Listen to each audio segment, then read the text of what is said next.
Boa tarde a todos. Hoje nós estamos aqui no Rebouças numa situação um pouco diferente da que nós estamos todos os dias. Hoje estamos no palco, que é o local do cliente, do promotor, do montador, da cenografia, né? E é um dia um pouco diferente. Enfim, estamos passando por um momento diferente, único, inédito de pandemia, e um dos grandes impactados nesse momento foi o setor de eventos, né? Que hoje está se reinventando para, de uma forma ou de outra, dar continuidade nesse setor, que é tão importante para a economia e afeta vários outros segmentos, com números bastante expressivos, né, que já é do conhecimento de todos. Então, nesse sentido, nós estamos disponibilizando agora esse estúdio digital aqui, em parceria com a empresa Hoffman, com toda a estrutura necessária para transmitir eventos híbridos, com roupagem de programa de TV, permitindo interação da plateia virtual, com o palestrante apresentador e a possibilidade da plateia reduzida e posicionada com os devidos protocolos sanitários, claro, né? Eventos com saúde, esse é o nosso tema. Por que a gente escolheu esse tema? Ele foi cuidadosamente escolhido, porque são essas duas palavras, né? Somente nós aqui da área de eventos, nesses últimos 5 meses, né, que a gente tem mais falado, que é saúde, por causa dessa nossa epidemia que assolou o planeta, os cuidados que a gente tem que ter com a saúde, né? E os eventos, que a gente está sendo tão limitado e impedidos de fazer, claro, né? E que a gente tanto ama de fazer, que são os eventos presenciais, né? Então, a gente convidou aqui hoje para estrear esse nosso espaço, e eu já quero agradecer a presença dos nossos convidados, para a gente discutir um pouquinho esse tema e avançar um pouquinho nesse tema, né, que nos tem sido tão caro e tem sido tão discutido entre nós todos da área de eventos, né, do setor de eventos. E eu quero agradecer, em primeiro lugar, o professor Esper Callas. O professor Esper é o professor titular do Departamento de Moléstias Infecciosas e Parasitárias do Hospital das Clínicas, da Faculdade de Medicina, professor da disciplina de Imunologia Clínica e Alergia da Faculdade de Medicina, e também membro do Centro de Contingência do Estado de São Paulo, que é aquele grupo que, desde o começo da pandemia, foi criado pelo governo do Estado, pelo governador, aquele grupo de médicos infectologistas, a maioria, né, professor? Que faz parte lá do Plano São Paulo, e é nosso professor aqui do Hospital das Clínicas também. Quero agradecer o nosso secretário, Vinícius Lumertz, nosso secretário de Turismo do Estado de São Paulo, incansável aqui no setor de turismo e eventos, nas nossas ações conosco, tem nos ajudado muito, né, secretário? Muito obrigada por sorteio. Eu sei que o seu horário também é bastante, assim como do professor Esper. A sua agenda é difícil. E o nosso engenheiro, nosso superintendente do Hospital das Clínicas, o engenheiro Antônio José Rodrigues Pereira, que também tem uma agenda dificílima, é superintendente do Hospital das Clínicas, e que uma instituição da qual eu me orgulho de fazer parte há muitos anos. O Rebouças faz parte do Hospital das Clínicas, né? Com muito orgulho também. É uma instituição que se tornou referência no combate à Covid e o principal centro de atendimento a pacientes graves da Covid-19. Depois a gente vai falar um pouquinho mais. Obrigada, Tom Zé, que é o nosso superintendente, assim chamado carinhosamente. Quero agradecer também a Hoffmann e toda a sua equipe, em nome do seu presidente, aqui, que acabou de sair um minutinho, o Dilmar Hoffmann de Souza, que também está presente, e toda a sua equipe. E a você que está assistindo online, teremos momentos de interação, onde vocês poderão fazer perguntas aos nossos convidados. Obrigado pela presença, continuem conosco. E a vocês que são presencialmente, muito obrigada.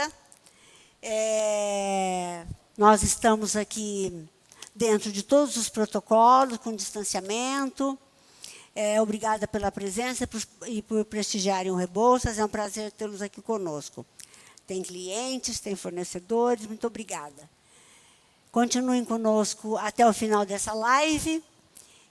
Tenho certeza que o conteúdo que nós preparamos e que vai ser muito enriquecedor. Todos aqui têm muito para enriquecer.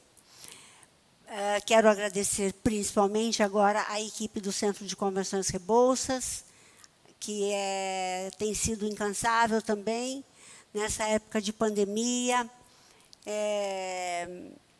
em todos os momentos, em todas as ações que a gente tem feito, né? Todos os caminhos que a gente tem trilhado, os diferentes caminhos que a gente tem trilhado. Muito obrigada. E eu queria agora passar um vídeo para vocês, rapidinho, de 1 minuto e pouquinho.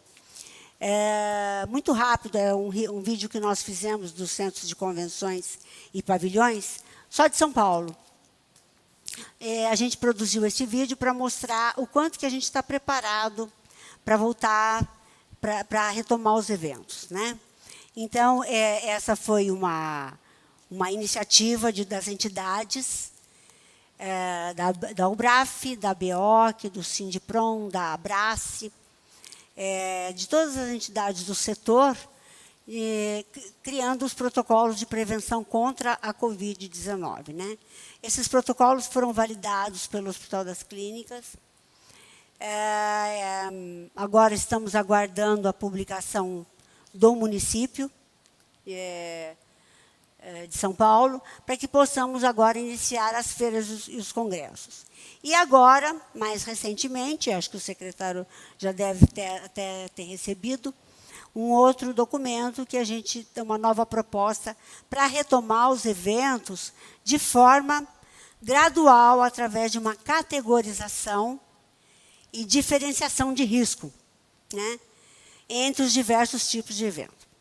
Isso tudo é para dizer que a gente está pronto para reiniciar os eventos, com todos os protocolos, como a gente está aqui hoje, né? Só gostaria de mostrar rapidinho para vocês o vídeo que a gente fez. Rapidinho.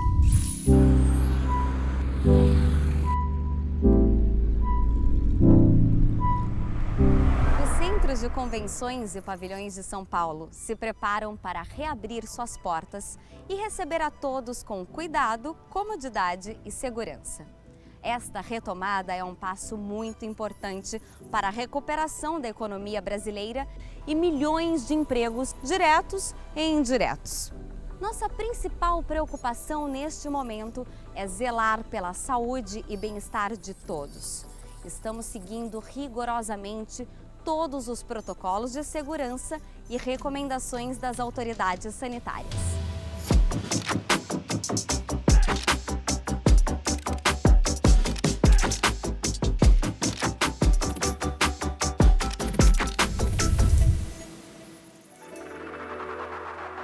Nossos cuidados incluem o uso obrigatório de máscara, a aferição de temperatura e o reforço na comunicação de conscientização e cuidados da higiene. Os processos de limpeza e higienização foram redobrados. Também estamos cuidando da qualidade do ar, com sistemas incluindo filtros bactericidas, além de priorizar a ventilação natural, deixando os ambientes permanentemente arejados. Atenção para a sinalização com aviso de uso obrigatório de máscaras em todos os acessos. Nas cancelas, a retirada do ticket é automática. aferição e monitoramento de temperatura na entrada e protocolos de encaminhamento de casos suspeitos. Em todos os nossos espaços haverá sinalizações de distanciamento.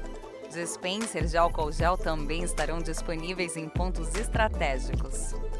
Mensagens sonoras informativas irão reforçar medidas de segurança no boulevard, foyer e sanitários. Tapetes sanitizantes nas entradas principais do foyer, para a higienização dos calçados. Indicadores de distanciamento seguro de pessoas no piso, assentos de auditórios e escadas rolantes. Elevadores com redução da capacidade de pessoas e o painel com insufilme para facilitar a limpeza. Também haverá a criação de comitê multidisciplinar para orientação e monitoramento. Colaboradores da limpeza paramentados com uniforme, máscara, luvas, botas de borracha e avental. Todos passarão por testes periódicos de Covid-19 e medição diária de temperatura, além de seguirem protocolos exigidos para escritórios. Como vimos, estamos seguindo à risca todas as medidas de segurança sanitária. E logo, logo, estaremos todos juntos novamente. Receberemos você com o máximo de conforto e segurança.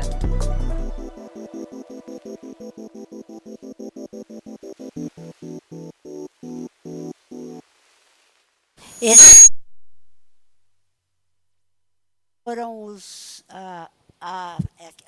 foram esses últimos que estavam lá, que foram foi quem produziu o vídeo, todos os centros de convenções, né? Que foi o Freicaneca, o São Paulo Expo, o Expo Center Norte, Centro de Convenções Rebouças, Transamérica. Esqueci de mais um, acho que são esses. Agora, para a gente manter, eu vou passar a palavra para o engenheiro Antônio José, que fará a primeira pergunta. E para a gente manter o dinamismo do evento, cada um de vocês, eu vou pedir que cada resposta seja mais ou menos de 3 minutos. Aos nossos companheiros que estão aqui e a todo o pessoal que está na live, eu primeiramente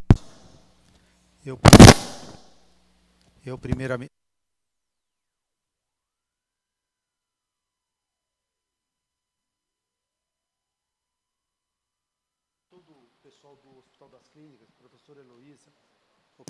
professor Heloísa, professor Tarcísio e todos os professores, doutor Vinícius Lammertz, que é fundamental, eu vejo na economia, eu não tenho aqui o número de cabeça, o que o turismo representa para o PIB do Estado de São Paulo, mas, caso eu não esteja equivocado, dá por volta de 2 dígitos, 10%, 12%, alguma coisa do gênero, depois ele vai poder falar. E a Ana Luísa também, fundamental, porque eu sempre brinco com a Ana Luísa, né? De vez ela chorar, ela vendeu lenços. Então, eu vou para a primeira pergunta para o doutor Vinícius. A sua presença e a presença da Secretaria de Turismo tem sido fundamental nas ações de retomada de eventos. E sabemos como tem sido grande a pressão do próprio setor. Considerando, principalmente, que isso representa, dentro do PIB, esse setor para a sociedade, a geração de economia, a geração de renda e emprego, simples a pergunta, como você e seu time têm lidado com essa pressão que deve ter sido enorme para que a gente continue São Paulo sendo essa mola propulsora do Brasil? Bom, primeiro, agradecer, engenheiro Tom Zé, e a doutora Esper Calas, a Ana e a todo o conjunto dos centros de convenções do Estado de São Paulo, pelo convite e ao Rebouças em especial, parabenizar pelo vídeo, né? O setor do turismo é mais do que um setor, é uma dimensão econômica composta por vários setores. Na lógica tradicional da divisão econômica, se falava muito desde os primeiros economistas do século XIX, numa divisão entre setor primário, secundário e terciário, né? Então, se colocava a agricultura no primário, a indústria no secundário, que é em transformação, e o serviço, como tudo aquilo que viria depois, né, nesse grau de sofisticação. Essa tradição ficou, e muitas vezes, respondendo de uma forma bem clara a sua pergunta, mas dando a ela um pouco mais de escopo, né? É normal economistas olharem para o turismo como setor. E aí dizem, bom, se a economia for bem, o turismo vai bem, as pessoas vão gastar mais e vão passear. Isso é só uma pequena parte do significado do turismo hoje em dia, por conta principalmente da questão dos empregos. O turismo, em 2018, pelo WTTC, gerou 1 em 5 empregos no mundo. No estoque, 10% dos empregos no mundo. E aqui em São Paulo, 10% de emprego e 9,3% ou 9,8%, eu acho que era 9,3%, 9,2% em 2018, nós crescemos 5,3% no ano passado, geramos 50 mil empregos, perdemos esses empregos, nós estamos perdendo 120 mil empregos agora, doutor Esper, né? E nós vamos atrás, vamos buscar recuperar. Mas por que eu falo isso? Porque houve uma desmaterialização da sociedade no sentido de que as pessoas começaram a ter conquistas materiais e começaram a querer viajar, isso no lazer. Jovens, as pessoas começaram a dizer, bom, eu não estou comprando uma viagem de um dia ou de uma semana, eu estou comprando parte da minha formação, da minha própria montagem, né, da minha história, né? Isso mudou, né? Outra coisa que mudou, e agora está sob uma certa ameaça, é a questão dos eventos e o seu significado na cadeia produtiva. Mas desde já eu já digo o que eu penso. Vai ser afetado por eventos como esse? Vai. Mas vamos pegar uma feira como a Francal. Como é que você vai sentir um sapato, a ergonomia de um sapato, o tratamento de couro de um sapato? Pega a indústria de qualquer indústria, mesmo de máquinas e equipamentos, você pode ter um perfil técnico de uma máquina e equipamento, mas se você for engenheiro, você vai botar a mão no equipamento, você sabe, você sente, né? Você sabe mecânica fina, engenheiro experiente conhece mecânica fina só de olhar na montagem, né? A gente reconhece a diferença de qualidade de um carro para o outro, nós como consumidores, só de olhar, né? Você olha, vê a lataria, já está lá, já está dito. Então, sim, é um drama muito grande para o turismo. Foi a primeira vez depois da Segunda Guerra Mundial que o mundo parou, mas ele voltou nas democracias. O turismo voltou onde havia liberdade, na Europa, nos Estados Unidos, no Japão. Não voltou no Brasil, o Brasil não tinha democracia, nós não viajávamos, né? Não voltou na União Soviética, não voltou na China fechada. E, ao contrário, agora, depois das últimas pandemias, mesmo no Oriente, ele voltou a despeito do 11 de setembro, voltou a despeito da SARS-1, voltou, porque nós nos adaptamos, né? O Dr. Carlos deve se lembrar, como médico, das pessoas que fumavam nos aviões, né? Você se lembra como passageiro, a Ana também, todos nós nos lembramos. Nós mudamos, né? Então, nós vamos ter que nos adaptar a uma nova contingência. Depois, se nós tivermos a vacina, nós vamos seguir uma outra fase, né? E se houver, de novo, outras intercorrências dessa natureza, que tem havido mais ou menos a cada 4 anos, nós estaremos mais preparados. Tem um economista francês, Jacques Attali, que fala de um conceito que, de alguma maneira, o Bill Gates também falou, chamado a economia da vida, né? Que é dar um outro sentido a investimentos. Outro dia, conversando com o governador João Dória, disse, governador, por que não fazer uma lei de incentivo para que as empresas comprem equipamentos de saúde, né? Como tem a lei da cultura, a lei do esporte? E está sendo analisado, né? Por quê? Porque a Alemanha, que estava mais preparada dentro de uma lógica de economia da vida, sofreu menos, né? E regiões ricas em São Paulo estão sofrendo, mesmo sendo ricas, porque a lógica antiga, que aí sim é antes do novo normal, o novo normal não é só isso. O novo normal, por exemplo, é ter previsões e mudar a lógica do PIB da vida, né? Com uma nova gestão de território, a nova gestão da produção de alimentos, é todo um outro contexto. O novo normal não é apenas um comportamento social, ele é um comportamento de lógica de transformação do PIB. E, na opinião do Jacques Attali, de 40% a 50% do PIB hoje dedicado à chamada economia da vida, essa economia benéfica, porque tem PIB ruim. A doença é PIB também, só que é PIB ruim, né? Nós teríamos que passar para 80%. Por quê? E aqui eu vou entrar num terreno argiloso, porque nós não tínhamos predadores evidentes, né? Nós somos o topo da cadeia. Só que nós descobrimos que lá no nosso passado, há 100 milhões de anos, criaturinhas estariam à nossa espreita na luta por esse mesmo espaço. E eles voltaram. Por um outro lado, como nós não estamos em clima de autodestruição através das guerras, né? Eu estou sendo um pouquinho duro aqui com a ideia, eu não quero ser chamado darwinista social, mas isso é uma preocupação de superpopulação que poucos políticos têm trazido à tona. Ela existe, de modos de produção, né? Tem várias coisas que precisam ser questionadas. Entre elas, o próprio turismo, né? O turismo de natureza, o turismo de proximidade e as nossas adaptações. Eu não sei como é que está meu tempo, porque eu achei que eu tinha passado mas parece que não. De toda forma, eu fico com crédito se eu passei e fico na dívida se eu passei. Perdida. Parabéns pela resposta. Então, deu um histórico muito interessante e eu concordo um pouco do que você falou sobre o Bill Gates. Eu também concordo com isso. Agora, para o nosso professor Esper, que tem uma coisa também simples, né? Um comparativo, professor, de como o Brasil e o Estado de São Paulo também, né? Porque esse é meu ponto de vista, o Brasil tem vários Brasis, né? Como o Brasil e como São Paulo tem lidado e como lidou com a doença em relação a outros países. Então, Zé, é um prazer hoje à tarde estarmos aqui juntos. A gente vem cursando ombro a ombro com vários dos nossos colegas esse desafio que foi o enfrentamento inicial da pandemia. O HC participa desde do começo das ações do Estado de São Paulo na preparação da nossa instituição para receber pacientes graves com Covid-19, e assim continuamos fazendo, né? Boa tarde, secretário. Ana, é um prazer estar aqui, mais uma vez, aqui no Centro de Conversões e Bolsas, que é a nossa cara, né? É a nossa casa, desculpa. É curioso, olhando para o símbolo do Centro de Conversões e Bolsas atrás de mim aqui, parece uma máscara, né? Então, acho que a gente já está parcialmente preparado para enfrentar os desafios. Então, eu começaria dizendo que isso que foi levantado, de nós estarmos diante de situações onde o modo de vida das pessoas vem mudando muito, nós estamos diminuindo os limites que existem entre as pessoas e a natureza, nós estamos aumentando a população e a ocupação nos diferentes cantos do mundo.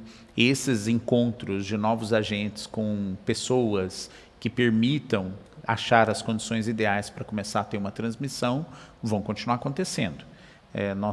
Isso não é novo, não é a primeira pandemia, não será a última, mas na história da humanidade, a história da humanidade foi moldada também por pandemias, epidemias, surtos e doenças infecciosas. Estamos aqui diante de mais uma, e essa que trouxe um impacto impressionante, que a gente não esperava.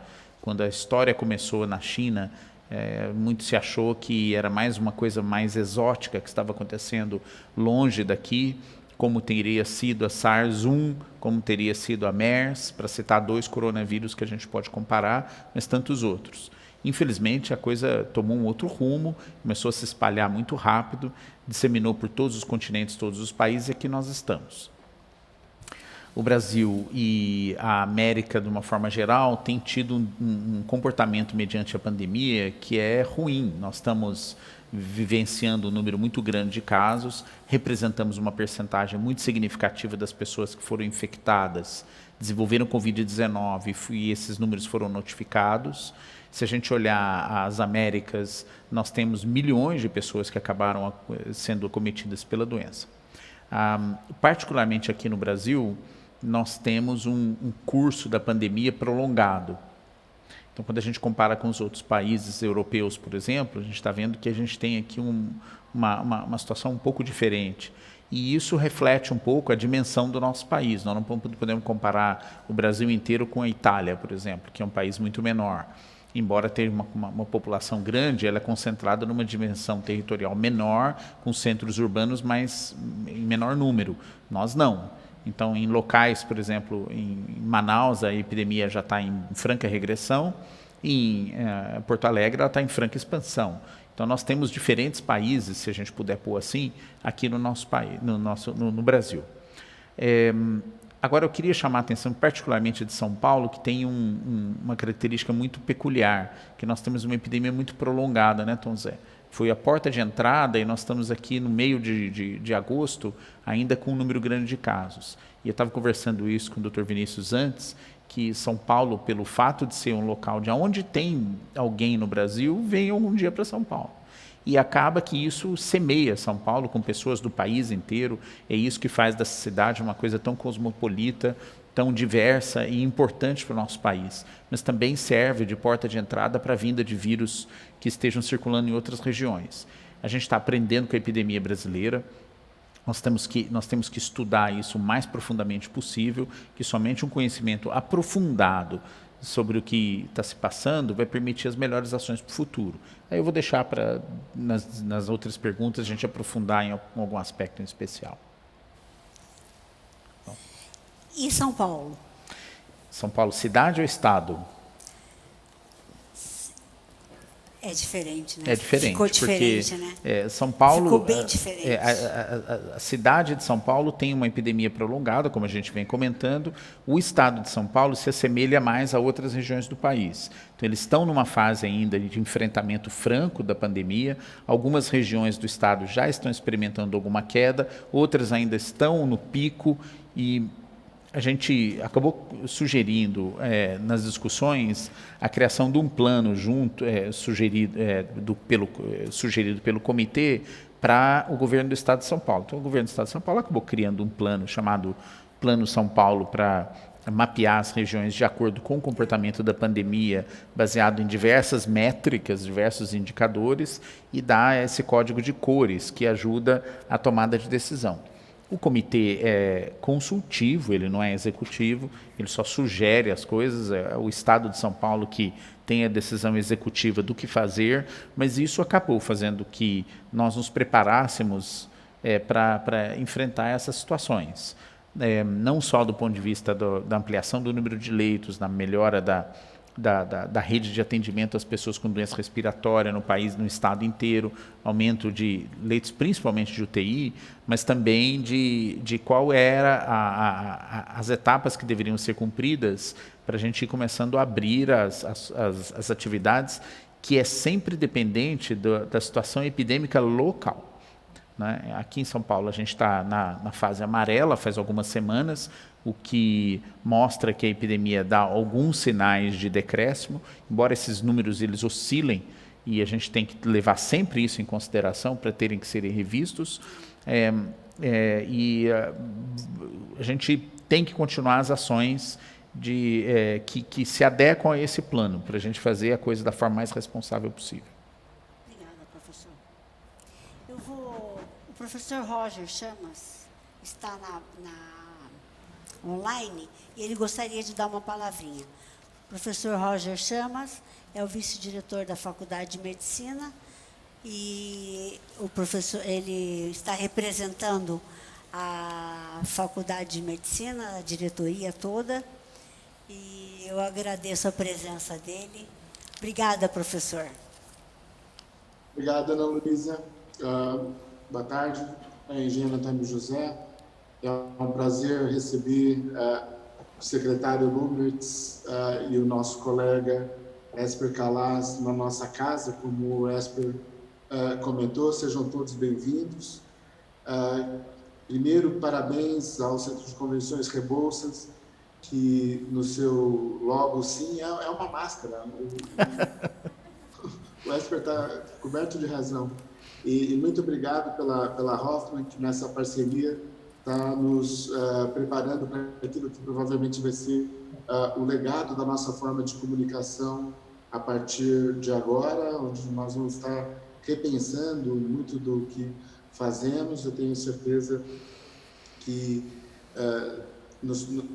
apesar da crise que estamos vivendo agora, em breve a gente vai estar olhando para trás e percebendo como nós vamos estar melhorando a qualidade da nossa saúde, e assim, eventos com saúde, mais do que um moto, deve ser uma forma real de estarmos repensando aquilo que nós queremos deixar para os nossos filhos. Gostei muito de ouvir o secretário Lumertz e o posicionamento do professor Esper, a quem eu agradeço em nome, representando todo o Centro de Contingenciamento, pela firme condução, pela firme assessoria que deu à Secretaria de Estado da Saúde na condução exemplar dessa pandemia, naquilo que nos toca. Assim, eu tenho muito orgulho de ser membro da diretoria do nosso sistema, o Sistema Faculdade de Medicina, Hospital das Clínicas, e percebo como as medidas que foram tomadas pela Secretaria de Estado no momento momento a momento, com a consultoria ou com a assessoria do Centro de Contingenciamento, nos levou a, de fato, administrarmos bem a crise. E, nesse sentido, eu gostaria de ouvir, se me permite, Ana Luísa, posso fazer uma pergunta ao Claro. Esper e ao secretário Lomertz? Claro. Obrigado. Secretário, eu gostei muito da sua intervenção pensando em darwinismo social.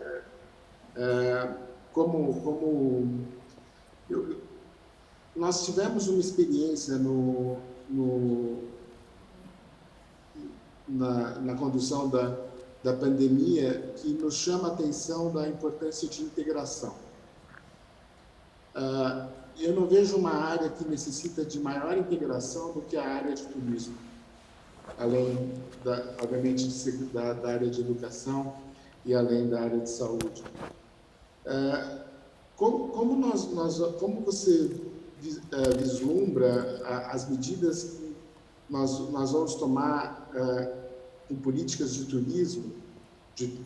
turismo para a saúde, se você quiser assim, no futuro, com grupos que têm uma percepção tão diversa das medidas de saúde que devemos tomar na pandemia. Então, com o negacionismo que a gente vê por alguns grupos, de um lado, e com a necessidade de integrar isso numa visão nacional do turismo, como você vê a implementação de políticas ou estratégias de turismo para que possamos estar indo e vindo a partir dos processos de vacinação da maneira como fizéramos antes? E qual o papel que você atribuiria aos educadores para facilitar o trabalho de vocês? Pergunta bastante complexa. Primeiro, agradeço a sua intervenção, que ela não só faz a pergunta, mas ela contextualiza, o que é importante. Nós estamos diante de um momento assim, histórico, muito complexo, porque o modelo de globalização ele levou a um aumento importantíssimo pelo comércio internacional. O comércio internacional ele é, por definição, enriquecedor, porque ele trata da especialização. Então, milhões de pessoas acederam às classes médias. Nem sempre no Brasil nós temos noção disso. Há uns 30 anos atrás, em 1990, quando a economia abriu, nós tínhamos nesse país 4 marcas de carro, 2 marcas de biscoito, 2 marcas de refrigerante, 2 marcas de cerveja e ágil, né? Hoje os supermercados têm tudo, nós temos uma vida global por conta dessa internacionalização. Aí as pessoas falam mal da globalização, mas querem consumir essa globalização, essa internacionalização que deu a todas as pessoas muita capacidade de consumo, muita interligação e acesso a tudo, né, que não se tinha antes, de uma maneira democrática, que inclui o turismo. Então, de repente, nós temos 1,4 bilhão de pessoas viajando pelo mundo, caminhando para 1,8 bilhão de pessoas, né, e as pessoas querendo conhecer o planeta, né. Tem uma frase do Alfred Hilton que fala sobre isso.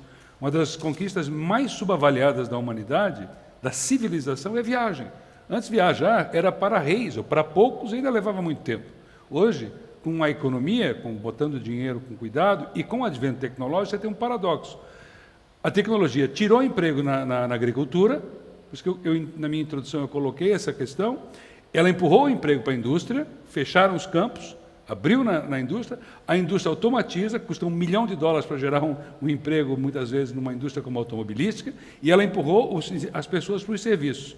As máquinas vão fazendo o que está aqui, já estão fazendo uma colheitadeira. Eu vi numa feira no ano passado, numa feira AgroExpo, enfim, lá em Ribeirão Preto, né?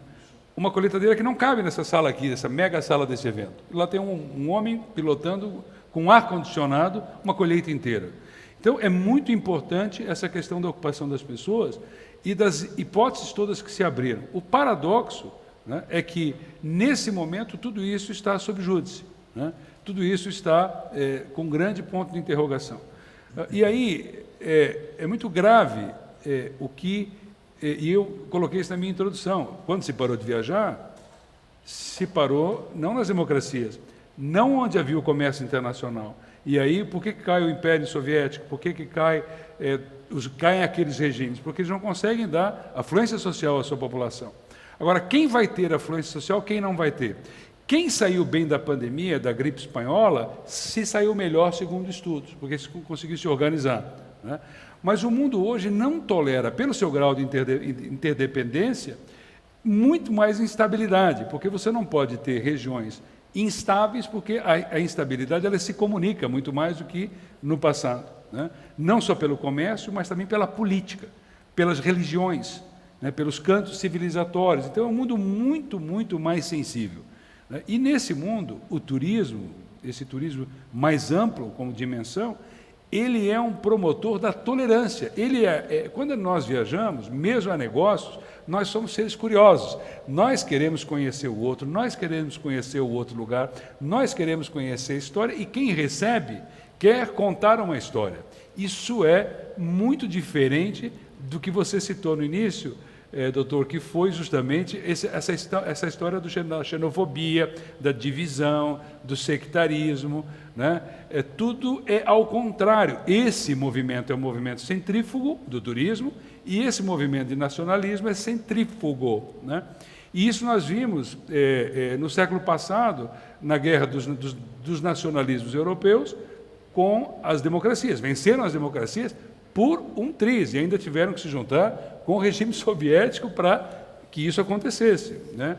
De novo, nós estamos num século que nós não sabemos se ele é ideológico, que ele pode passar a ser, mas o que nós já sabemos é que o século passado terminou biológico e ideológico, com a gripe espanhola, com a Revolução Russa e com a Primeira e a Segunda Guerra Mundial, e terminou ideológico, não terminou biológico. Começou biológico lá e não terminou. Esse começa tecnológico e biológico.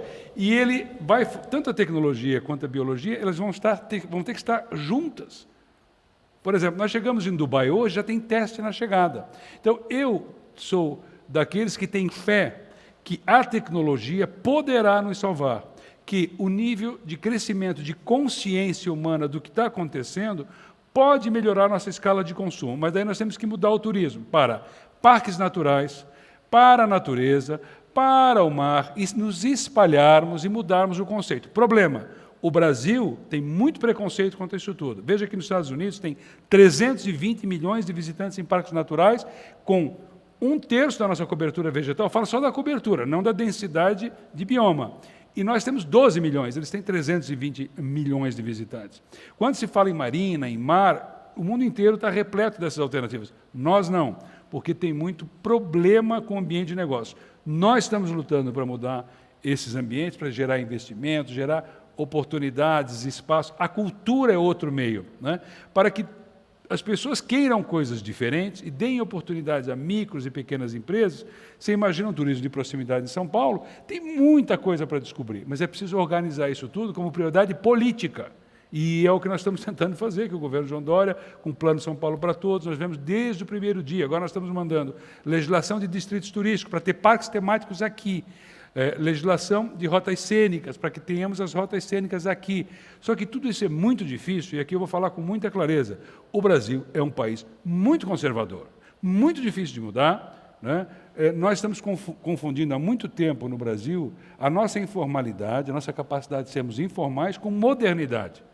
Mas não é bem assim. Na hora de mudar, há um entendimento de que quem deve mudar é outro, mas o meu setor não. Então, você tem uma democracia corporativista que impede esse jogo de ser cooperativo. E, no Brasil, se nós não montarmos uma cooperação, né, para mudar esse modelo, fazer as reformas, nós vamos ter muito problema. Muito problema. Por quê? É só para terminar. Porque nós temos uma produtividade muito baixa. Nós produzimos 1/5 do que produz um americano. Já produzimos 1/4. Então, quem é que vai avisar o povo brasileiro que nós vamos ter problema com o salário real no futuro, produzindo 1/5 ou 1/4 do que os outros países produzem? Quando a competitividade é de caráter sistêmico. Quem vai avisar para o povo brasileiro que, investindo 15% do PIB, que é o que nós poupamos, 12, 13, no máximo 15, já chegamos a 20, Estados Unidos, esses países têm uma participação econômica da iniciativa privada de 75%, nós não conseguimos, porque metade da nossa economia é Estado, e se botar juros e tudo mais é mais do que isso. Então, nós teríamos que mudar toda a forma de organização nossa, não só no turismo.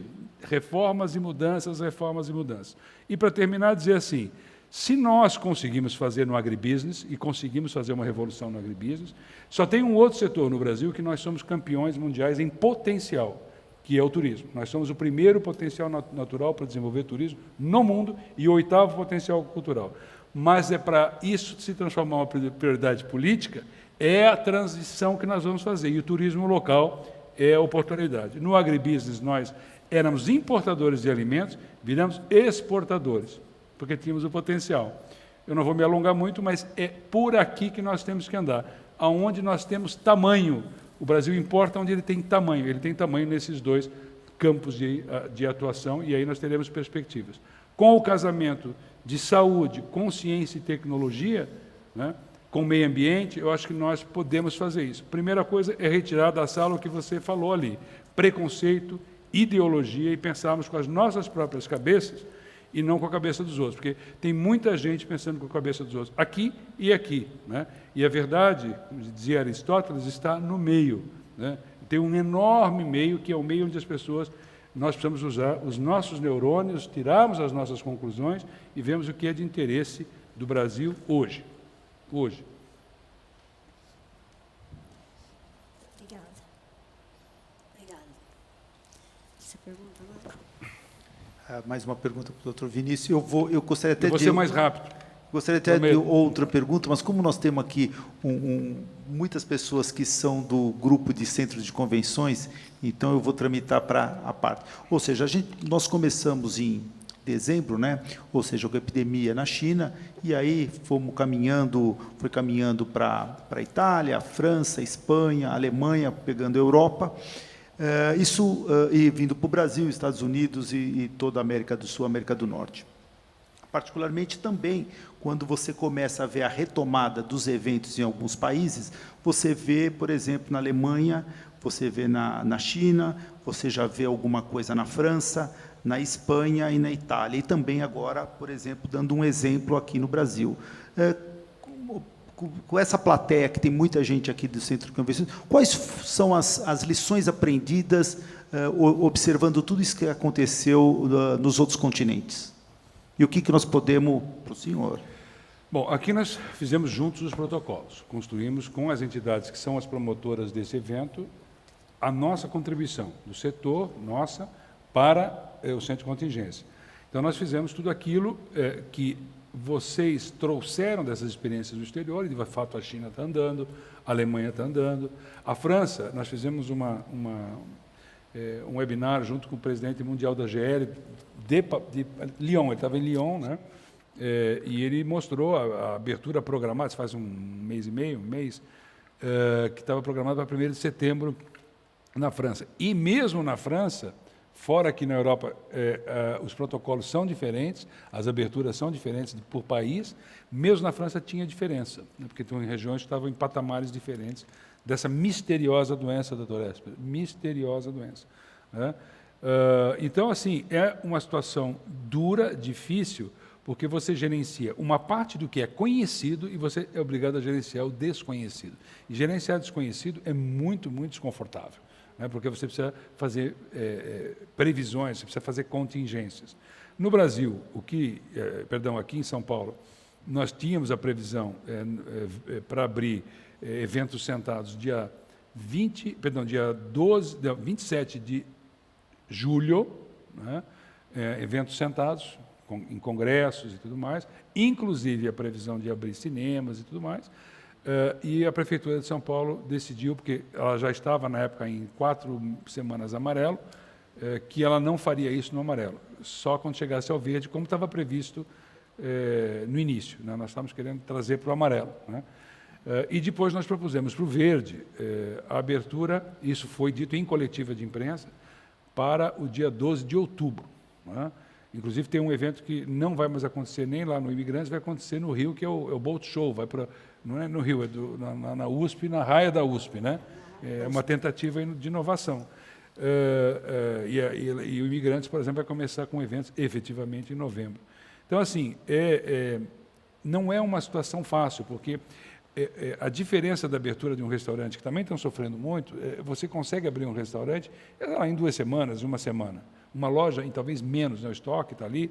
Já eventos, você precisa ter um escopo de tempo de acertar os expositores e os visitantes que exige mais tempo. E isso tem sido muito incompatível com a lógica da saúde, porque a lógica da saúde ela diz o seguinte: se for para o verde, 1 semana, 2 semanas, 3 semanas, nós estaremos seguros, porque o risco nesse negócio todo é ter que voltar para trás e perder tudo isso, né?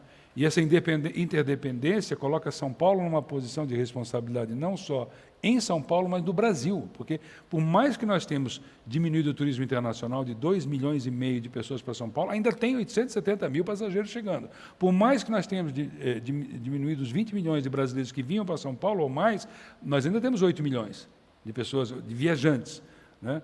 Então, esse é um dilema daqueles solucione ou me devore, né? Decifra-me ou te devoro. Então, a única saída é a guerra de trincheiras, é ir caminhando, que nós encontramos, porque nós precisamos negociar com um grupo de contingência que tem uma visão da área médica. Me desconforta muito essa situação de relacionamento, muitas vezes, de não ter a resposta, né?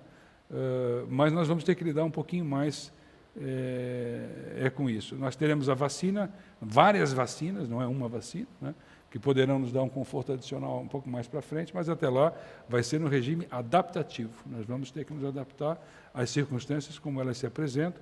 E aqui eu quero deixar bem claro, a minha posição é de que, se nós não sabemos exatamente o que é que está acontecendo, né, com o vírus, com a doença, é certamente para a classe médica que sabe mais. Isso nós temos que entender claramente. Até porque todos nós, quando estamos doentes, nós vamos aos médicos, né? Então, assim, sobre isso não deve haver dúvida. E os melhores do Brasil, doutor Esper, né, os melhores do Brasil estão de acordo com isso. Não há dissensão médica relevante. E no mundo também. Não? Então, se toda a classe médica do mundo diz uma coisa, mesmo reconhecendo que não sabe tudo, porque nós não sabemos, que a literatura médica sempre é escrita depois, né, mas todo o acumulado de conhecimento da humanidade até aqui está concentrado na solução desse problema. Então, eu tenho fé na humanidade, fé que nós tenhamos vários tipos de soluções à frente, para isso e para o que vier pela frente, que eu considero possível que nós tenhamos recorrências ou novas intercorrências da mesma natureza. Obrigada. Professor Esper, agora nós temos pessoas da plateia que querem fazer pergunta. Roberta? Obrigada. Boa tarde, professor. O que eu queria, depois de ouvir vocês todos do Grupo Radar. Boa tarde. Obrigada. Então, mais focado na área de eventos, né? Foram tantos protocolos, enfim, mas aqui, principalmente a cidade de São Paulo, o decreto de lei a proibição foi em março. Enfim, a gente precisa retomar. Como é que o senhor vê que pode haver uma adaptação dos eventos com saúde, né, para voltar essa retomada? E também o seu ponto de vista em questão à vacina, porque ela vai vir, mas também não vai ser imediato ao ponto de se imunizar uma população inteira, né? Então, qual o seu ponto de vista? Eu vou começar respondendo a segunda, porque aí eu retrocedo para falar um pouco sobre os eventos com saúde. Vacinas demoram, em média, 7 anos entre a sua conceitualização até ela se transformar numa realidade. Nós não podemos esperar 7 anos com a Covid-19, então a gente tem que criar meios de responder isso mais rápido. Então, quais são as premissas principais para a gente chegar numa vacina? A primeira, ela tem que ser segura. E a segunda, ela tem que ser eficaz. E terceiro, o modelo científico não pode se corromper durante a geração dessa resposta. Ponto. Então, desde que você tenha rigor científico e zele pela segurança e em busca de uma vacina eficaz, todo o resto você pode apressar. Mas esses 2 princípios são inegociáveis. Então, o que você pode fazer? Pode começar a produzir vacina antes da hora? Pode. Você pode correr com a análise de todos os critérios regulatórios e dar a resposta se o projeto deve começar mais cedo um pouco? Pode, mas você não pode sacrificar nenhuma dessas análises. Você tem que passar por CONEP, Anvisa, CTN-Bio, etc. Pode. Pode ser mais rápido? Pode, mas você tem que cumprir todas essas etapas. Depois de iniciado o estudo, nós temos que caminhar na coleta dessas informações. Então, você é preciso vacinar uma turma com uma parte dos voluntários com a vacina verdadeira, outra parte é placebo, ninguém sabe o que está recebendo, a equipe que está em direto contato com esses participantes não sabe o que eles receberam, e a gente acompanha para ver quem é que tem Covid-19. Se eles se concentram no grupo placebo, aí você mostrou que a vacina é eficaz. Então, aí você anuncia esse resultado. E depois? Depois você tem que adquirir a vacina, quer dizer, a vacina, tomara que ela já esteja produzida, aí você inicia uma política de distribuição. Quem vai receber primeiro? Vai ter vacina para todo mundo? Provavelmente no começo não. Então a gente escolhe pessoas que estão mais vulneráveis à doença mais grave, pessoas de mais idade, pessoas que têm outros problemas sérios de saúde, e começa vacinando por eles. Mas para a gente chegar nessa vacinação, lembre-se que nós temos 5.000 municípios no Brasil. Então, você não vai conseguir fazer a vacina chegar em 5.000 municípios de uma hora para outra. Então, é um processo de distribuição, de educação de como que essas pessoas vão receber a vacina, os profissionais de saúde que vão ser envolvidos. Nisso, o Brasil é muito bom. Nós temos um histórico de vacinações por anos e anos, que aliás, foi modelo para o mundo, de como, por exemplo, fazia-se vacinação em massa, em campanhas. Nós sabemos fazer isso. Vamos imaginar que nós vacinamos as pessoas mais vulneráveis até uma determinada data. Até essa proteção se consolidar com queda de casos, leva um tempo. Então, a gente ainda tem muitos meses de trabalho pela frente. Dá para dar uma previsão? Na minha opinião, não. Você tem que observar rigorosamente esses princípios, esses passos. E isso, a gente quer que seja o mais cedo possível. A gente sabe que tem gente morrendo e sofrendo muito com essa doença, mas a gente tem que fazer isso respeitando esses princípios fundamentais para a vacina estar em campo. Bom, isso posto, nós sabemos que teremos vários meses de trabalho adiante, e não resta outra alternativa senão observar o que já é consolidado como medidas de proteção dos vulneráveis. Que a gente fica de olho nos números, a gente protege os idosos, protege as pessoas que têm doenças, faz o que nós estamos fazendo aqui hoje, mantendo o distanciamento, usando máscaras para quem está todo mundo aqui de máscara, a gente só não está por causa do microfone. Se transformou um evento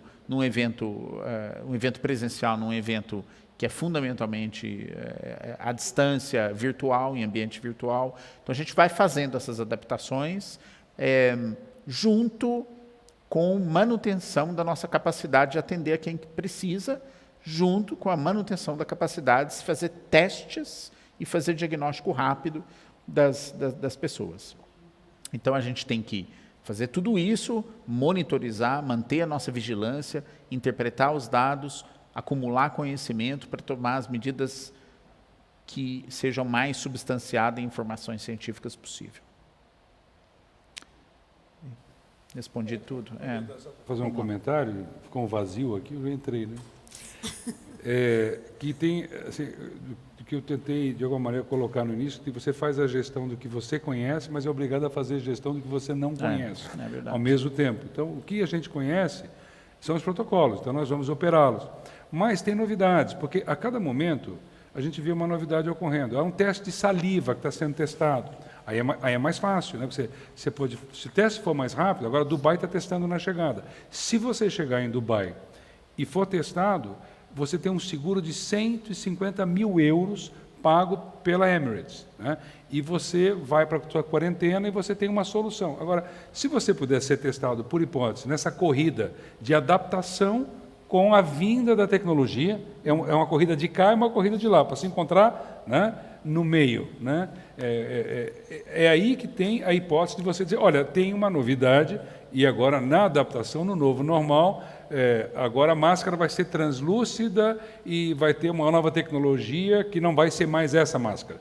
É bem provável. É bem provável que um teste de saliva ou outro teste logo esteja disponível, como da mesma maneira que não se testava pessoas a entrar em avião. Não se testava, não se revistava, né? E se passou a revistar, né? Então, tem duas corridas, a nossa adaptação e tem uma outra questão que é muito problemática, é a adaptação de custos. Porque as pessoas falam muito da adaptação de crédito, mas é preciso encurtar os preços da cadeia. É preciso renegociação de aluguéis, de impostos, é preciso dar produtividade, precisa compactar isso. Por que eu falei que esse país é pouco produtivo e isso é uma ameaça? Claro, se você produz 1/5 do que produz os Estados Unidos, como é que você vai com um restaurante, com menos gente, ou com centro de convenções, com menos gente, já sendo 1/5 da produtividade de um país bem-sucedido, você vai perder mais quanto de produtividade? Você precisa remunerar o espaço. Então, as reformas, é um paradoxo, as reformas têm a ver com a pandemia já. Essa discussão no Brasil não está acontecendo, as pessoas não estão querendo discutir essa correlação, porque é um assunto desagradável. Essa é uma verdade inconveniente, nós produzimos pouco, produzimos mal, né? Temos muitos custos de transação. Aí, de repente, você vai fazer com que quem já tinha dificuldade de ganhar dinheiro, né, passe a ter que ganhar dinheiro operando 1/3, ou 1/4, ou 1/5 do seu espaço. Quanto tempo isso é possível? Isso é preciso pensar em outro tipo de consciência sobre como tratar os problemas, senão nós vamos ter uma instabilidade social muito prolongada. E precisamos fazer as pontes, essas rendas mínimas, essas coisas, eu acho que elas vieram para ficar, não tem muita saída, porque pelo menos ela volta para a economia e deixa as pessoas respirando. Então, isso é novo normal. Essas questões não estão sendo discutidas em escala no Brasil. Isso é impressionante. Você liga a televisão, o que você vê? A mesma intercorrência de discussão de personalismo, quem vai ganhar a eleição, quem fofocou não sei o quê, quem isso, quem aquilo, né? Essa banalização da política é muito séria nesse momento, porque nós devíamos estar discutindo questões de fundo de como fazer essa funcionalidade. Eu falei que a abertura de parques é importante agora, né? A questão da natureza, a questão dos lugares abertos para restaurantes, para bares, nas ruas, com novos procedimentos. Nós temos que ter coragem de avançar nesse conjunto de agendas, enquanto, e ao mesmo tempo, essas coisas estão vindo em direção a nós, elas estão vindo. Há que confiar que o mundo inteiro está olhando para 10 ou 20 perguntas hoje. Qual é a máscara certa, qual é o teste correto, como é que eu vou entrar no avião, o mundo inteiro, todos os milhares e milhares de anos de civilização estão sendo agora colocados à prova, e o que não está à prova é a política. A política é uma discussão muitas vezes sem sentido em relação a tudo isso que está acontecendo. Então, é preciso começar a discutir não só o que é operacional, porque é muito importante, não só o que é tático, que é importante, é vital o operacional e o tático, mas o que é estratégico, e o que é político, e até o que é filosófico. A palavra filosofia, qual é a filosofia? Aí, se alguém fala em filosofia, está filosofando. Não pode. Ao contrário, qual é a nossa filosofia? Qual será a nossa política? A nossa política é de manutenção de poder, de briga pelo poder, de eleição, para ficar tudo igual? Ou alguém tem propostas, né, que possam ser consideradas necessárias? Necessárias. Nós precisamos de políticas que são necessárias.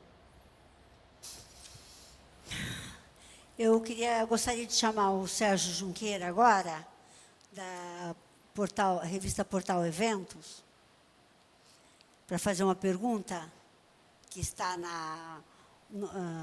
online. Sérgio, boa tarde. Boa tarde a todos. Muito obrigado, Ana Luísa. Parabéns a você e a Hoffman pelo estúdio. Uma pergunta para o Vinícius. Acredita-se que a pandemia acarreta um viés emocional. As pessoas conscientes, cerca de 80% da população, vivem sobre um viés de medo. Pandemias, principalmente uma longa como a atual, impregnam o inconsciente emocional. Para combater esse viés, não bastam campanhas que trabalhem o racional das pessoas. Precisamos trabalhar o inconsciente. emocional da população para que tenham confiança de que podem frequentar bares, restaurantes, feiras, festas, eventos, sem que sua vida e de seus familiares corram risco. Com a sua experiência, Vinícius, o que pode ser feito para combater o medo? Bom, primeiro que o medo tem um lado positivo, né? O medo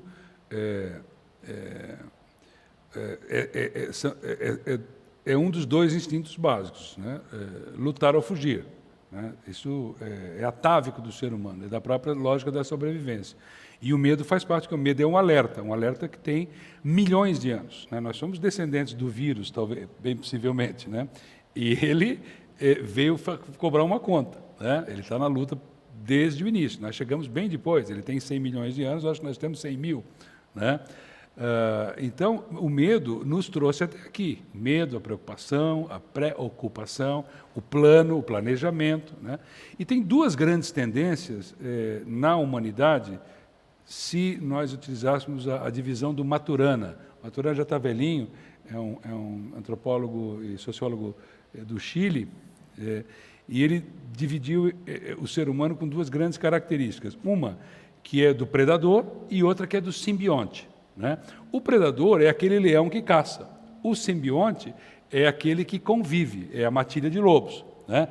Então, nós temos essas duas forças nesse momento.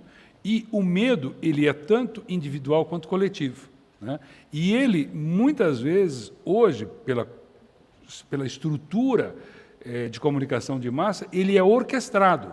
E esse é o problema. O problema é a orquestração do medo. Isso foi utilizado em muitos episódios da história, a orquestração do medo, ou seja, o seu desvio da sua função natural. O medo como pré-ocupação, como construção de alternativas, o medo como aquilo que permite a sobrevivência, né, das famílias, dos clãs, dos grupos, sempre foi muito positivo. O problema é quando a sua manipulação diverge pela desinformação, diverge, e aqui nós temos os terraplanistas, inclusive, no mundo hoje, né?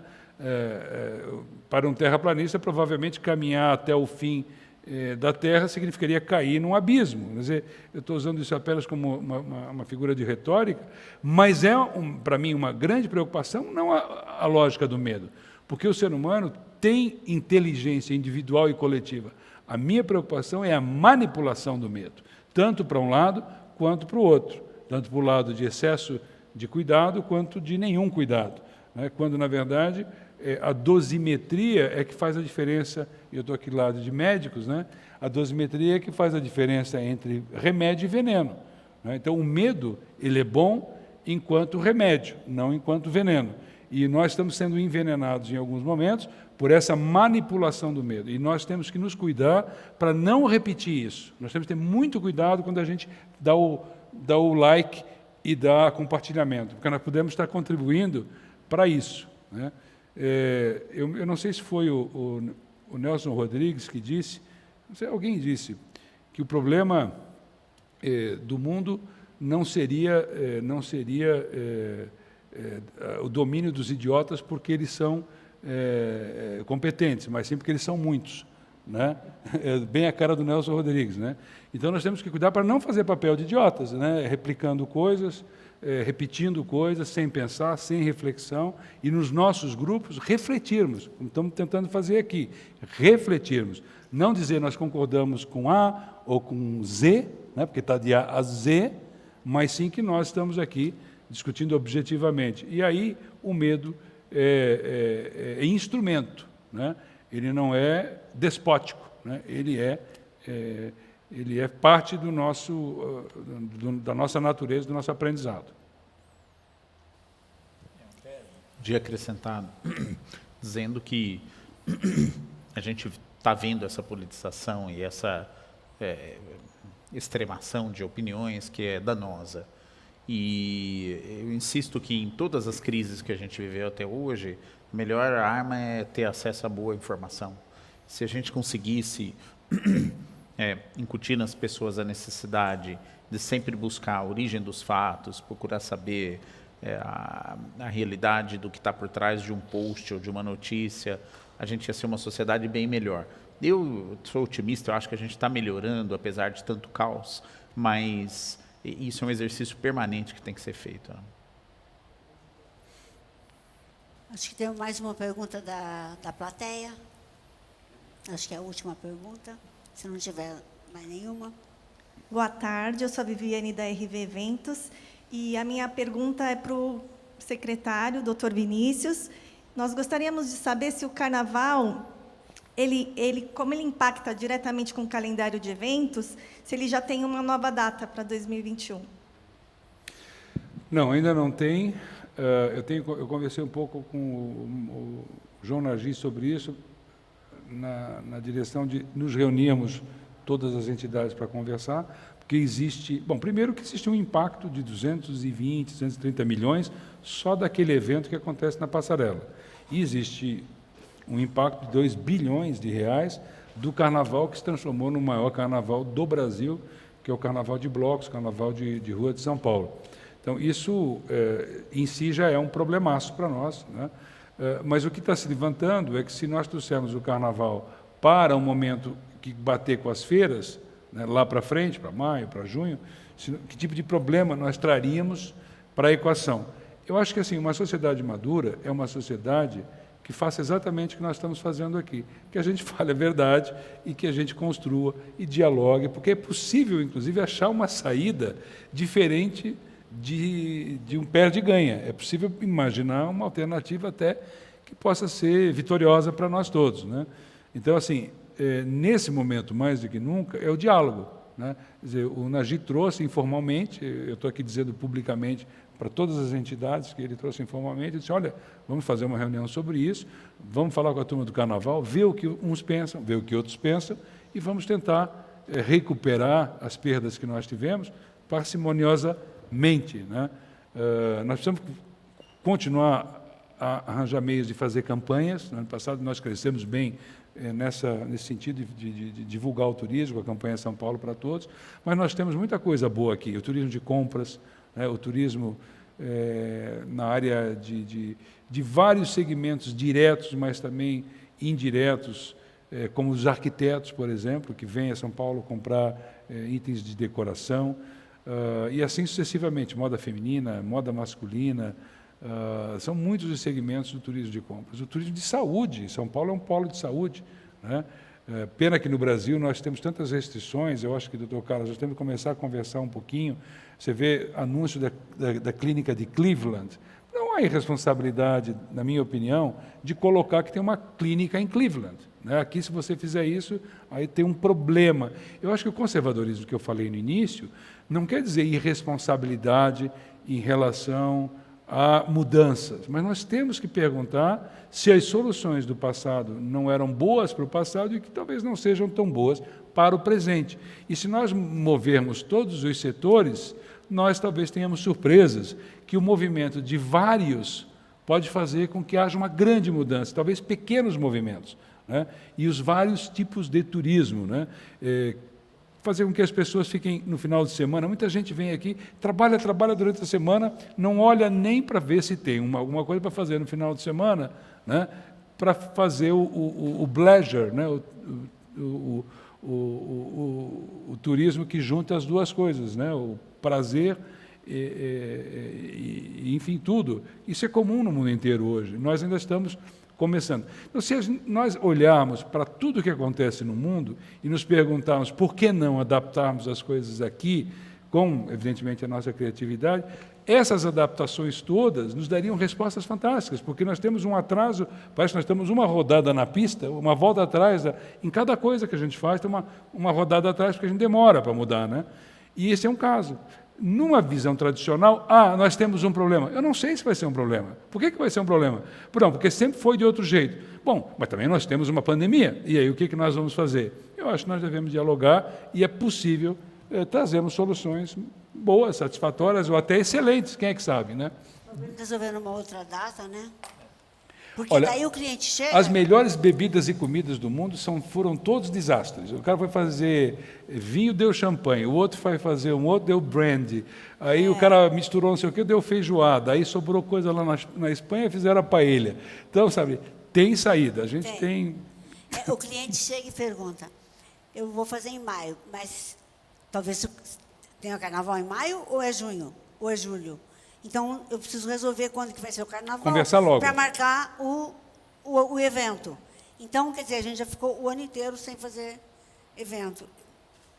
E aí agora, por isso que talvez ela tenha feito essa pergunta. Não, eu sei porque ela fez nossa, essa pergunta.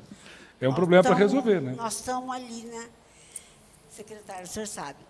A gente tem uma pergunta do Marcelo. Marcelo, da EBS, Feiras. Boa tarde a todos. Vocês estão me vendo? Estão me vendo? Bom, eu vou fazer uma pergunta que talvez seja difícil que vocês possam responder, mas eu sou um empresário organizador de eventos, mais um sofredor de toda essa situação. Nosso evento esse ano completaria 18 anos, né, um evento presencial. A gente faria, inclusive fazemos aqui no Centro de Convenções Rebouças.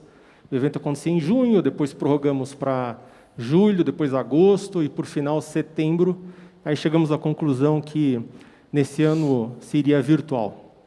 Bom, no primeiro momento, a nossa preocupação era muito com os protocolos, né? Então, a gente foi acompanhando o governo, com todos os protocolos também. Só que um evento não é feito só de protocolo. O protocolo é fundamental, mas ele depende da visitação de um evento, principalmente quando é um evento B2B. E nós fizemos uma pesquisa recente, com mais de 800 empresas, clientes nossas, perguntando se existia algum tipo de empecilho, alguma restrição nesse ano de se participar de eventos presenciais. 72% disseram, e estamos falando de empresas, né, disseram que tinha, sim, empecilho e eles não participariam de eventos presenciais. Boa parte desses empecilhos eram por causa das empresas. As empresas simplesmente proibiram a visitação dos seus colaboradores de eventos corporativos. E, lógico que todos querem, gostam e adoram participar de eventos presenciais, mas temos esse problema.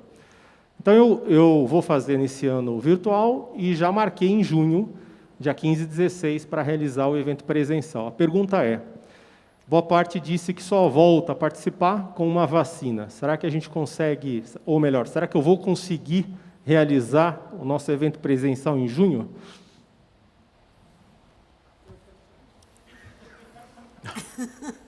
Bom, é difícil de dar essa resposta, mas se a gente olhar o que aconteceu nos outros países, nós estamos vendo que aonde teve pandemia, teve uma curva pandêmica inicial. Essa curva subiu, atingiu um pico e depois caiu. Esse período, em média, se situou ao redor de 3 meses e meio, 4 meses. Dada todas as peculiaridades aqui de São Paulo, a gente está vendo que nossa onda é muito mais longa, mas, veja, nós estamos indo já passando de 5 meses e estamos começando a ter algum sinal de que talvez a gente tenha queda. Muito bem. Então, como o Brasil entrou depois de todo mundo nessa pandemia, talvez valesse a pena a gente olhar o que já aconteceu nos outros lugares e ver se a gente tem uma ideia do que vai acontecer aqui para o futuro. Até agora, nenhum local onde teve onda pandêmica, aconteceu uma segunda onda pandêmica igual à primeira. Isso, de certa forma, traz alguma esperança de que a gente tenha só uma grande onda no lugar de várias ondas consecutivas. Alguns locais estão experimentando uns aumentos de casos. Então, vocês acompanharam o que aconteceu na Catalunha, mas esse aumento, aparentemente, foi alguma coisa relacionada muito mais a um processo de mobilização de pessoas do leste europeu para essa região da Catalunha. Teve algum aumento em algumas regiões da Alemanha, algumas regiões da França, mas, outra vez, são aumentos que acontecem e eles caem logo em seguida, não necessariamente sustentados como a primeira onda. Então, eu sou e aqui nós estamos falando só de acho, por enquanto, porque nós temos 6 meses de pandemia só para tirar todas as conclusões. Mas eu acho que a gente está vivendo uma onda grande primeira e as outras não serão iguais e a gente vai começar a aprender a lidar com elas. Em outras palavras, se a gente notar um discreto aumento aqui e ali, você faz medidas, tenta conter esse aumento para a coisa estabilizar. Então, eu acho que a situação em julho do ano que vem vai estar bem melhor. E que é possível que a gente tenha todas as condições de fazer um evento. Mas isso é bola de cristal. E a gente só pode dar essa opinião com segurança, deixando passar os meses e ver a tendência do que vai acontecer. Eu acho que a principal forma da gente antever o que pode acontecer no Brasil em julho, né, que você falou, do ano que vem, seria olhar para a Europa e para a Ásia, mas principalmente para a Europa, que absorveu uma onda pandêmica muito grande, alguns 2, 3 meses antes que a gente. E isso vai dar uma ideia do que a gente vai viver 2, 3 meses depois. Eu acho que é a única forma da gente ter uma segurança maior de tomar essa decisão. Só para corroborar, eu acho que não há nenhum reparo a fala do Dr. Esper, mas só para reforçar, a observação sobre o verão europeu e o verão brasileiro vão te dar essa certeza, na minha opinião, porque você vai ter mais gente na Europa inteira se acumulando em vários lugares da Europa, inclusive em países como a Inglaterra, que tem praias, né, que nos esqueçamos disso, mesmo a Holanda tem praias, né, os países do norte têm praias também, e há esse acúmulo. Isso está acontecendo. Então, eu acho que essa vantagem de nós estarmos 2 meses atrás, por aí, vai nos permitir chegar no final do ano aqui e entender o que vai acontecer com o nosso verão. Na minha opinião, se nós passarmos esses 2 verões, eu acho que essa tese do Dr. Esper, que é a que nós não só acreditamos, mas sonhamos que seja assim, né, mas se a gente passar 2 verões, eu acho que o teu junho, né, aí você voltou um pouco na Coreia, agora você viu, voltou um pouquinho em Portugal, mas já em seguida agora, na Nova Zelândia, a primeira-ministra mandou fechar 3, 4 dias, já entendendo que era um foco que já está conseguindo trabalhar nessa dimensão nas circunstâncias atuais, né? Então, só para corroborar, o especialista aqui é o Dr. Esper, por óbvio. Né? Eu acho ainda mais, acho que o melhor exemplo é a Europa ainda. Europa e Estados Unidos, porque a Ásia aconteceu alguma coisa diferente lá que a gente não entende até hoje, que o número de casos e a mortalidade em todos os países dessa região da Ásia, da China e do Sudeste Asiático e do Extremo Oriente, Japão, etc., foi muito menor do que aconteceu para cá. E esse fenômeno a gente não sabe por quê ainda. Se tem uma imunidade prévia na região por algum outro coronavírus, se o hábito das pessoas lá é tão diferente ao ponto de prevenir que tivesse uma pandemia com a dimensão que teve no Ocidente, então eles não são o melhor exemplo, mas a Europa vai dar essa dimensão para a gente. Veja, eles estão passando por esse verão, está tendo muita aglomeração, aliás, mais do que a gente até consegue imaginar acontecendo aqui agora, as fotos, as imagens vindo de lá, isso vai ter algum aprendizado para a gente. E a outra coisa é que verão e inverno, no caso de coronavírus, parece ter uma interferência menor do que tem gripe, porque o vírus não parece respeitar isso tanto quanto o vírus da gripe. O que também ajuda a gente a interpretar esses dados europeus um pouco melhores. Então, vamos ver o que vai acontecer nesses próximos meses, vai ser muito instrutivo. Eu estou percebendo que parece que vocês estão falando como se não tiver... Até junho não vai ter vacina? Não, eu espero que tenha, mas outra vez, a gente... tem que A pergunta imaginar... foi sem vacina. Ele perguntou sem vacina. Sem vacina. Sem vacina? A pergunta foi sem vacina, né? Porque vacina é uma variável. Agora, vamos fazer o seguinte. Vamos imaginar que a gente tem uma vacina e ela seja 70% eficaz. Pois é. Não tem jeito. Não. Vamos dizer que ela seja 60% eficaz. Porque toda vez que você pensa em uma vacina, você tomei e estou protegido 100%. Temos que lembrar que não tem nenhuma vacina 100% até hoje, na história. As melhores são 95% de eficácia, como a da febre amarela, etc. É um negócio extraordinário, mas nós temos vacinas como a da gripe, que dá 50% de proteção. E a imunidade de rebanho, professor? Então, a imunidade de rebanho ela é acumulada com a infecção natural, porque eu acho que esse aspecto da primeira onda denota que algum grau de imunidade populacional já se acumulou para fazer com que a epidemia reduzisse, por exemplo, na Europa e em alguns lugares dos Estados Unidos. E a outra forma de você induzi-la artificialmente com a vacina, não é? Então, elas podem se somar? Claro que sim. Agora, você pode chegar a 100%, somando ou quase? Se a gente conseguir uma vacina com alta eficácia... Eu estou te ajudando agora, você entendeu? Se a gente conseguir meu Deus. uma vacina com alta eficácia, sempre aumenta muito a chance. Então, essas coisas elas vão se somar. Mas lembre-se o seguinte, que a imunidade de rebanho sozinha não serve para todas as doenças. Vou dar um exemplo. Uma que serve... Ebola acontece isso, acontece uma mortandade danada e a doença se esgota, e tanto porque a doença é tão aparente e tanto porque tanta gente pega ao mesmo tempo, às vezes 80%, 90% das pessoas que pegam a doença acabam morrendo, etc. Ela se esgota, ela some.